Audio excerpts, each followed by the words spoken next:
Students Gyanmanjari modern સ્કૂલની YouTube ચેનલમાં તમારા દરેકનું સ્વાગત છે। તો વિદ્યાર્થી મિત્રો, હવે આજે આપણે ધોરણ 5માં લેક્ચર નંબર 3માં પહોંચી ગયા છીએ।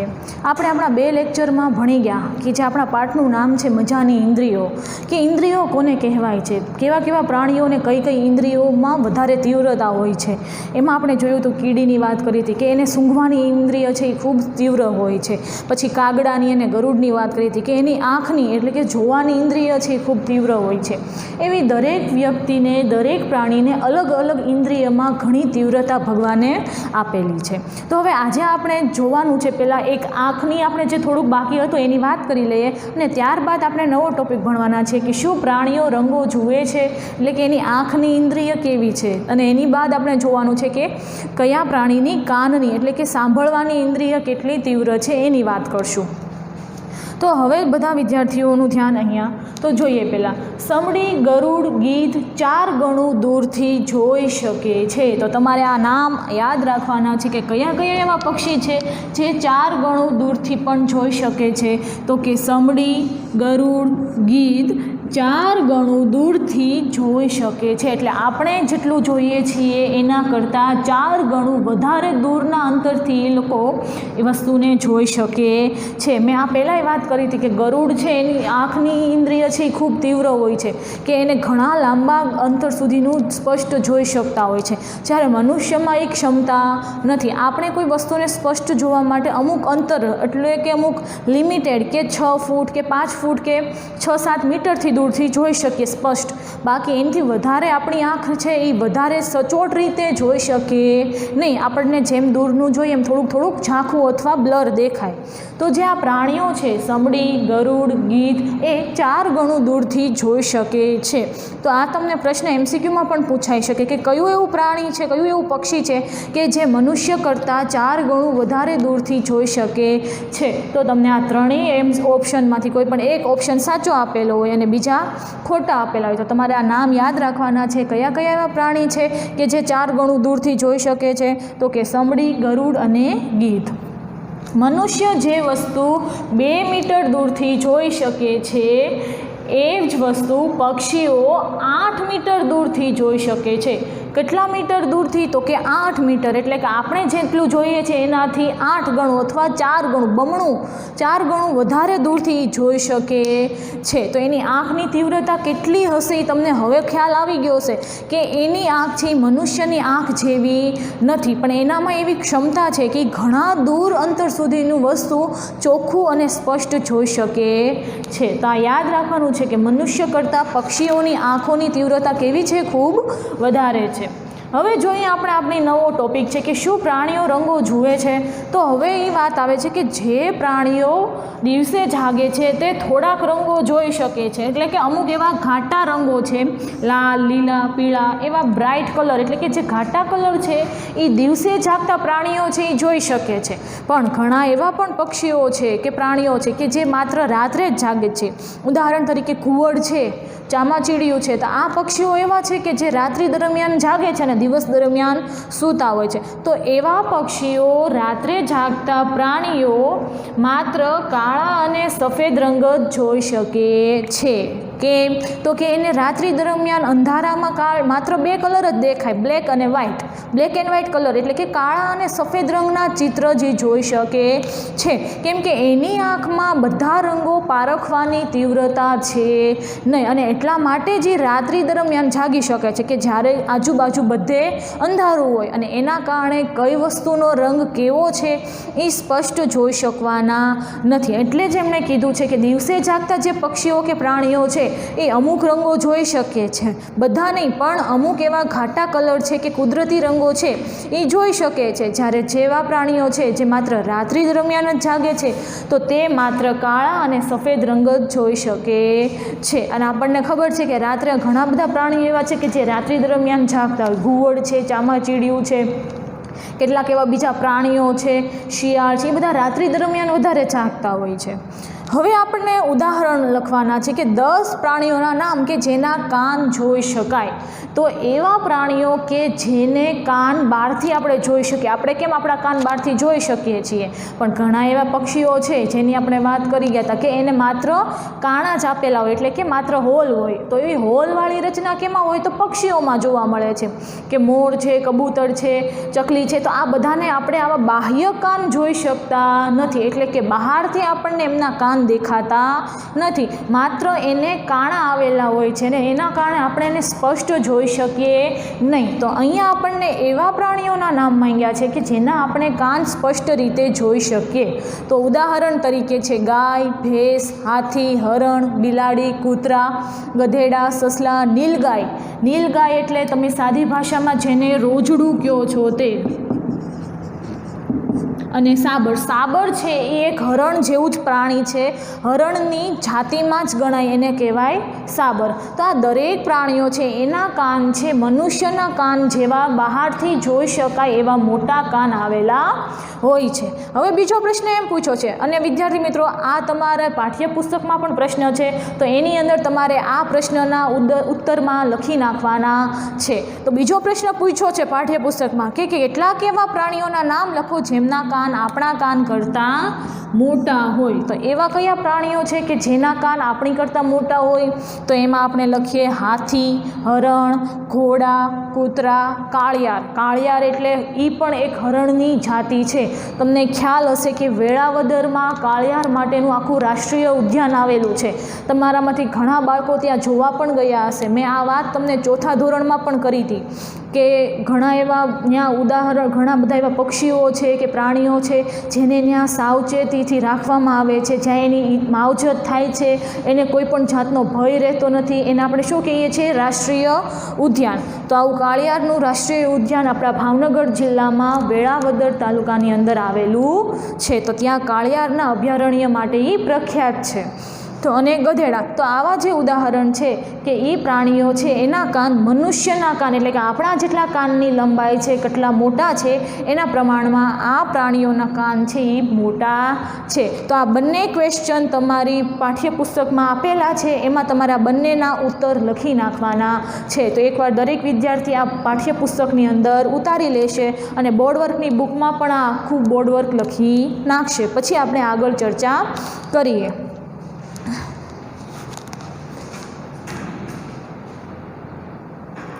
ચલો વિદ્યાર્થી મિત્રો, હવે આપણે જોઈએ નવો ટોપિક કે અવાજ દ્વારા સંદેશો મોકલે છે. એ પહેલાં તમારે એક પ્રવૃત્તિ કરવાની છે, તમારા પાઠ્યપુસ્તકમાં પણ આપેલી છે. તો કે તમારે શું કરવાનું છે કે તમારા કાન કેટલા તીવ્ર છે, તમને કેવા અવાજ સાંભળી શકો છો, એ માટે તમારે તમારી સ્કૂલમાં અથવા તમારે અત્યારે ઘરમાં કોઈક એક શાંત વિસ્તાર છે ત્યાં ઊભું રહી જવાનું છે. પછી તમારા ઘરના કોઈ સદસ્ય અથવા તમારા મિત્રને તમારે કહેવાનું છે કે તમે થોડાક દૂર ઊભા રહીને તમે એ ધીમેથી સાવ બોલશે. તો હવે તમારે સાવધાનીપૂર્વક એ અવાજ સાંભળવાની કોશિશ કરવાની છે. ક્યારે તમે એક સાવ શાંત વિસ્તારમાં ઊભા છો અને તમારો મિત્ર છે તમારાથી ઘણો દૂર છે અને ત્યાંથી ધીમા અવાજે તમને કંઈક અવાજ કરશે. તો હવે તમારે જોવાનું છે કે તમને એ અવાજ સંભળાય છે કે નહીં. ત્યારબાદ તમારે શું કરવાનું છે કે હવે તમારે તમારા પાઠ્યપુસ્તકમાં એક ચિત્ર આપેલું છે કે તમારા બંને કાન છે એની પાછળ આમ હાથ રાખીને ધ્યાનથી સાંભળવાનું છે કે તમારો મિત્ર શું કહે છે. તો એવી રીતે કાનની પાછળ હાથ રાખીને તમારે ફરીવાર તમારા મિત્રને કહેવાનું છે કે હવે તું ત્યાંથી બોલ. હવે જ્યારે અવાજ કરશે ત્યારે તમને કેટલો અવાજ સંભળાય છે એ તમારે નોટિસ કરવાનું છે. તો તમને શું ફેરફાર જોવા મળશે કે જ્યારે તમે કાનની પાછળ હાથ રાખ્યા વગરના અવાજ સાંભળો છો તો એ અવાજ તમને ચોખ્ખો અથવા ખૂબ જ તીવ્ર રીતે સંભળાતો નથી. પણ જ્યારે તમે બીજી વખત કાનની પાછળ હાથ રાખીને ધ્યાનપૂર્વક એ અવાજ સાંભળવાની કોશિશ કરશો તો તમને એ અવાજ ચોખ્ખો સંભળાય છે. તો આવી જ રીતે તમારે બીજી એક પ્રવૃત્તિ કરવાની છે કે તમે સ્કૂલમાં બેન્ચીસ ઉપર બેઠા હો અને તમે બેન્ચને ફટકારો છો તમારા હાથ વડે અને અવાજ કરો છો તો એ તમને સંભળાય છે. પણ હવે શું કરવાનું છે કે તમારી બેન્ચના પાટિયા ઉપર માથું ઢાળી દેવાનું છે અને બેન્ચની નીચેથી હાથ વડે ઠપ ઠપ અવાજ કરવાનો છે. તો તમને બંને અવાજ અવાજમાં શું તફાવત જોવા મળે છે કે પહેલી વખત તમને માત્ર અવાજ જ સંભળાય છે. જ્યારે તમે કાનને પાટિયા સાથે અડાડીને અવાજ કરો છો તો તમને ધ્રુજારીનો પણ અનુભવ થાય છે. આ દરેક પ્રવૃત્તિ તમે સ્કૂલે જ્યારે આવતા ત્યારે કરી જ હશે કે બેન્ચ ઉપર માથું ઢાળી જતા અને નીચેથી અવાજ કરતા, તો એનાથી તમને અવાજ એકદમ સ્પષ્ટ સંભળાતો. કેમ કે તમને એની યારે ધ્રુજારી પણ આવતી. તો આવી જ રીતે સાપ છે એને પણ બાહ્ય કાન હોતા નથી. એને કાન હોતા નથી તો એ કઈ રીતે અનુભવ કરી શકે છે? તો એ કે જમીનની ઉપર કે જે કાંઈ ધ્રુજારી કે કંપન થાય છે એની મદદથી સાપ જાણી શકે છે કે આજુબાજુમાં કઈ વસ્તુ છે, કે આજુબાજુનું વાતાવરણ કેવા પ્રકારનું છે. તો યાદ રાખવાનું છે તમારે કે સાપને બાહ્ય કાન હોતા નથી. એ કઈ રીતે અવાજ સાંભળી શકે છે? તો એ ધ્રુજારી અથવા કંપનનો અનુભવ કરીને આજુબાજુ શું ચાલી રહ્યું છે, ક્યાં એને ખતરો છે, કે ક્યાં કોઈ મનુષ્ય કે કોઈ શિકારી આવે છે એની જાણ કરી શકે છે. તો તમારે યાદ રાખવાનું છે સાપને કાન હોતા નથી. એ ધ્રુજારી દ્વારા અનુભવ કરી શકે છે. એટલે એનામાં એવા તરંગો ઘણા તીવ્ર હોય છે કે એને જરાક પણ ધ્રુજારી કે કંપન થાય તો એનું શરીર છે એ અનુભવી શકે છે. બરોબર. હવે જોઈએ નવો ટોપિક, તો કે અવાજ દ્વારા સંદેશો મોકલે છે. તો હવે આપણે વાત કરવાની છે પક્ષીઓની. તો કે અમુક પક્ષી અને અમુક એવા પ્રાણીઓ, તો લંગૂર એટલે શું? એક વાંદરાની જાતિ છે. લંગૂર એટલે શું? વાંદરા. બરોબર. લંગૂર વાઘ અથવા ચિત્તાના ભયથી સાવધાન કરે છે. એટલે કે જે વાંદરા છે એ ઝાડની ઉપર બેઠા હોય તો એને ઉપરથી નીચે શું ચાલી રહ્યું છે એ જોઈ શકે છે. તો એ વાઘ કે સિંહ કે કોઈ ચિત્તો કે કોઈ શિકારી પ્રાણી છે એ જ્યારે એમની નજીક આવવાની કોશિશ કરે છે તો જે આ લંગૂર છે એટલે કે વાંદરો છે એ એને સતેજ કરી દે છે. કે જે બીજા એના મિત્ર હોય છે કે બીજા પક્ષીઓ હોય છે એને જુદો જુદો અવાજ કાઢીને જુદી સાવધાની સંદેશા મોકલીને એ પ્રાણીઓને સતેજ કરી દે છે. પક્ષીઓ પણ ભય વિશે ચેતવણી સંકેત આપે છે. હવે આ તમે બધાએ અનુભવેલું જ હશે કે તમે જોજો ક્યારેક પક્ષી વૃક્ષ ઉપર બેઠા હોય અને નીચે કૂતરો કે બિલાડી કે એવું કોઈ શિકારી પ્રાણી નીકળ્યું હોય તો પક્ષીઓ છે એ સતત અવાજ કરવા માંડે છે, એકબીજાની ભાષામાં સતત કલરવ કરવા માંડે છે. એની જે ભાષા હોય એમાં એ એકબીજાને સાથે જલ્દીથી બોલવા મળે છે. તો તમને એવો અંદાજ આવી જાય કે અહીંયા કાંઈક એવું પ્રાણી હશે, એવું કોઈ શિકારી પ્રાણી હશે કે જે પક્ષીઓને નુકસાન પહોંચાડવા માંગતું હશે. તો પક્ષીઓ છે એ પોતાના અવાજ દ્વારા એકબીજાને સંદેશો આપે છે કે નીચે જે ભયજનક સ્થિતિ છે અથવા કોઈ નીચે ભયજનક પ્રાણી હાજર છે તો તમારે તમારો જીવ બચાવવો જોઈએ. તો એ એકબીજાને અવાજ દ્વારા ચેતવણી સંકેત આપી શકે છે. પક્ષીઓ જુદા જુદા પ્રકારના અવાજ કાઢીને ચેતવણી આપે છે કે એ આકાશમાં ઉડતા હોય તો આકાશમાંથી કોઈ દુશ્મન એને આવે, દુશ્મન એની ઉપર આક્રમણ કરવા આવે તો આકાશમાં પણ એનો કંઈક અવાજ આપવાનો સંકેત અલગ હોય છે. અને જમીન ઉપર એ જ્યારે ચણતા હોય ત્યારે જો કોઈ પ્રાણી કે શિકારી એનો શિકાર કરવા આવે તો ત્યારે પણ એની અવાજની ભાષા છે એ અલગ હોય છે. એટલે આકાશ દરમિયાન અને નીચે જમીનમાં બંને સમયે એનો જે સંકેત આપવાની ભાષા આપવાનો જે અવાજ છે એ અલગ અલગ હોય છે. અભયારણ્યો અને રાષ્ટ્રીય ઉદ્યાનોમાં પણ વાઘ, સિંહ જેવા પ્રાણીઓ ક્યાં કીધું છે? તો કે અભયારણ્યો અને રાષ્ટ્રીય ઉદ્યાનોમાં પણ વાઘ, સિંહ જેવા પ્રાણીઓ કઈ દિશામાં હશે તે પક્ષીઓના અવાજના સંકેત દ્વારા અધિકારીઓ જાણી શકે છે. તો હવે પહેલી વાત એ કે કોને અભયારણ્ય કહેવાય અને કોને રાષ્ટ્રીય ઉદ્યાન કહેવાય. તો તમને આ વ્યાખ્યા પણ પૂછાઈ શકે. તમારી સ્વાધ્યાય પોથીમાં પણ આ પ્રશ્ન આપેલો છે અને એટલા માટે જ મેં અહીંયા લખેલો છે પ્રશ્ન અને એનો જવાબ પણ લખેલો છે. તો જોઈએ પહેલાં કે કોને અભયારણ્ય કહેવાય. તો કે અભયારણ્ય એટલે શું? પ્રશ્ન 1, અભયારણ્ય એટલે શું? તો કે જેમના માથે વિનાશનું જોખમ હોય તેવા વન્યજીવોના એટલે કે જે જંગલમાં રહેતા હોય એવા પ્રાણીઓના સંરક્ષણ એટલે કે એમની સુરક્ષા અને સંવર્ધન એટલે કે એના પોષણ માટે, એના સંરક્ષણ અને એના સંવર્ધન માટે, સંરક્ષણ અને સંવર્ધન માટે સુરક્ષિત એટલે કે જ્યાં એને કોઈ પણ જાતનો ભય હોય નહીં તેવું સુરક્ષિત કરાયેલા વિસ્તારોને અભયારણ્યો કહેવાય છે.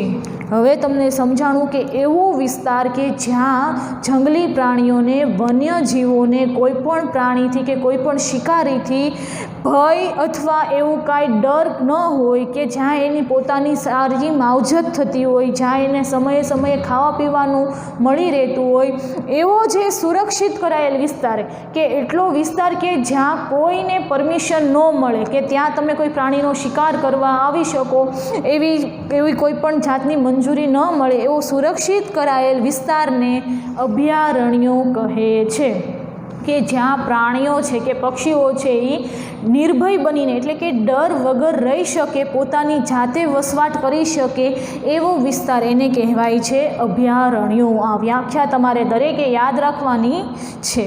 બીજો પ્રશ્ન, તો કે રાષ્ટ્રીય ઉદ્યાન એટલે શું? અભયારણ્ય એટલે શું એ આપણે જોઈ લીધું. હવે જોવાનું છે રાષ્ટ્રીય ઉદ્યાન એટલે શું.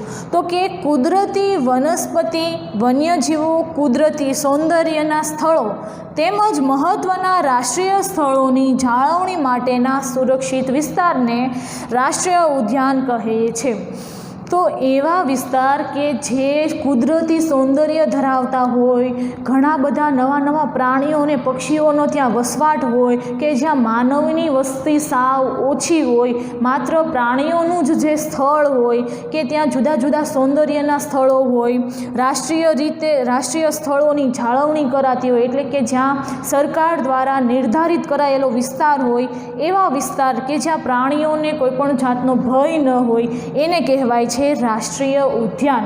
રાષ્ટ્રીય ઉદ્યાન એટલે કે ત્યાં રાષ્ટ્રીય પ્રાણીઓ કે પક્ષીઓ કે કોઈ બીજા અન્ય પ્રાણીઓ અને પક્ષીઓનો વસવાટ સુરક્ષિત રીતે થઈ શકતો હોય, એને શું કહેશું? તો કે રાષ્ટ્રીય ઉદ્યાન. તો જોઈએ કયા કયા રાષ્ટ્રીય ઉદ્યાન છે. તો કે ગીર રાષ્ટ્રીય ઉદ્યાન આપણને ખબર છે, સાસણગીરમાં સિંહનું રાષ્ટ્રીય ઉદ્યાન છે, કે ત્યાં ઘણા બધા સિંહો જંગલમાં આમનામ ફરી શકે છે. તમને એક કારની અંદર બેસાડીને સિંહનું જોવા માટે લઈ જતા હોય છે ત્યાંના ટુરિસ્ટ. પછી વાસંદા રાષ્ટ્રીય ઉદ્યાન, વેળાવદર રાષ્ટ્રીય ઉદ્યાન, જે હમણાં આપણે વાત કરી હતી કે કાળિયાર માટેનું છે. કેની માટેનું છે? કાળિયાર, કે જે એક હરણની જાતિ છે, કે જે વેળાવદરના રાષ્ટ્રીય ઉદ્યાનમાં ખૂબ જોવા મળે છે. તમે ક્યારેક મુલાકાતે જજો. દરિયાઈ રાષ્ટ્રીય ઉદ્યાન, કે ત્યાં દરિયાનો એવો એક વિસ્તાર છે કે એને રાષ્ટ્રીય ઉદ્યાન તરીકે જાહેર કરેલો છે, કે જે દરિયાઈ પ્રાણીઓ છે, જે માછલીઓ છે, કાચબા છે, કે જે કોઈ પણ દરિયાઈ જીવ છે, એનું ત્યાં સંરક્ષણ અને સંવર્ધન થઈ શકતું હોય, ત્યાં એને કોઈ પણ જાતનો ભય ન હોય, એવા ઉદ્યાન એટલે કે રાષ્ટ્રીય ઉદ્યાન. તો આ બંનેની વ્યાખ્યા તમારે ખાસ યાદ રાખવાની છે, ઉદાહરણ પણ યાદ રાખવાના છે. આજે તમને હોમવર્કમાં પણ આ વ્યાખ્યા લખીને આવવાની છે. તો હવે તમને સમજાણું હશે કે કોને અભયારણ્ય કહેવાય ને કોને રાષ્ટ્રીય ઉદ્યાન કહેવાય. તો કે અભયારણ્યો અને રાષ્ટ્રીય ઉદ્યાનોમાં પણ વાઘ, સિંહ જેવા પ્રાણીઓ કઈ દિશામાં હોય છે એનો પક્ષીઓ જુદો જુદો અવાજ કરીને ત્યાં રાષ્ટ્રીય ઉદ્યાન કે અભયારણ્યનું જે ધ્યાન રાખતા હોય એવા અધિકારીઓ કે કર્મચારીઓને સંદેશો પહોંચાડતા હોય છે. તમે આ વસ્તુ અનુભવેલી જ હશે કે જ્યાં પક્ષીઓનું ઝાઝું ટોળું હોય ત્યાં ઘણા બધા, જો કોઈ જંગલી પ્રાણી આવે એ કેટલો બધો અવાજ કરવા માંડતા હોય છે, એક હારવાર કિલકારી કરવા માંડતા હોય છે પક્ષીઓ. તો તમને એવો અનુભવ થઈ જાય કે આટલા વિસ્તારમાં કોઈ એવું જંગલી પ્રાણી હાજર હશે જેના કારણે થઈને પક્ષીઓ આટલો કલરવ કરતા હોય છે.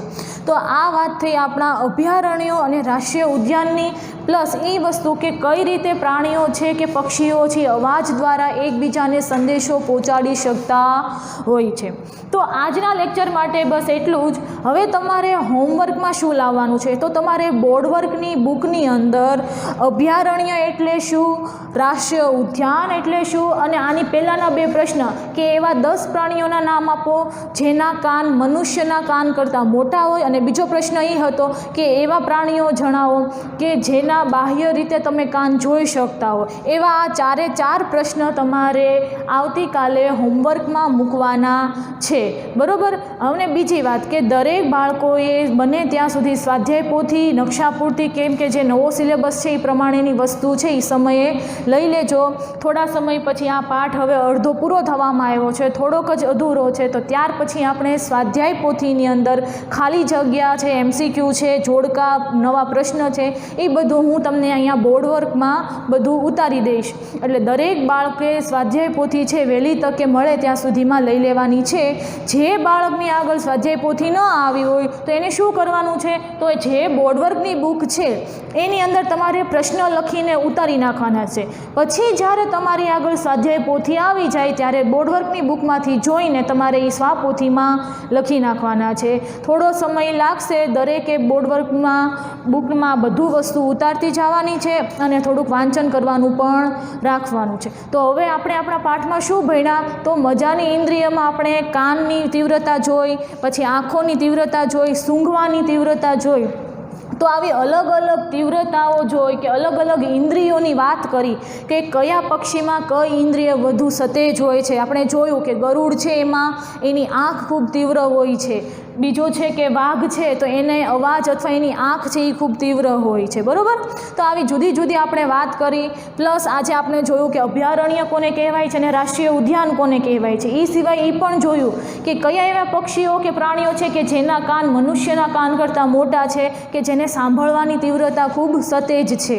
એ સિવાય આપણે પ્રવૃત્તિ પણ એક જોઈ કે તમારે જે પ્રવૃત્તિ ઘરે કરવાની છે કે તમે એક ખૂણામાં ઊભા રહેવાનું છે, તમારા મિત્રને કહેવાનું છે કે દૂર ઊભો રહીને અવાજ કરે છે, પછી તમારે બીજી સ્થિતિમાં ઊભું રહેવાનું છે. કઈ રીતે? તો કે તમારે તમારા કાનની પાછળ હાથ રાખીને અવાજ સાંભળવાનો છે. તો તમને કઈ વસ્તુમાં સૌથી વધારે તીવ્ર અવાજ સંભળાય છે? તો કે જ્યારે તમે કાનની પાછળ હાથ રાખીને ઊભા હશો ત્યારે તમને અવાજ વધુ સંભળાણો હતો. તો આવી જુદી જુદી પ્રવૃત્તિઓ છે ઘરે કરતા રહેવાની છે. ગયા લેક્ચરમાં મેં તમને કીધું હતું કે તમારે એક બિલાડીનું મોઢાવાળું જે આખું પપેટ બનાવવાનું હતું એની પણ પ્રવૃત્તિ કરવાની છે. તો આવી પાઠ્યપુસ્તકમાં ઘણી બધી પ્રવૃત્તિઓ આપેલી છે. તો ઘરે દરેક બાળક છે એ પ્રયોગ કરશે. જેને જેટલું આવડે એટલી કોશિશ દરેક બાળકે કરવાની છે. તો હવે આપણે આવતા લેક્ચરમાં થોડુંક સ્વાપોથીમાં પુરાવશું અને થોડોક પાઠ આગળ ચલાવશું. Thank you.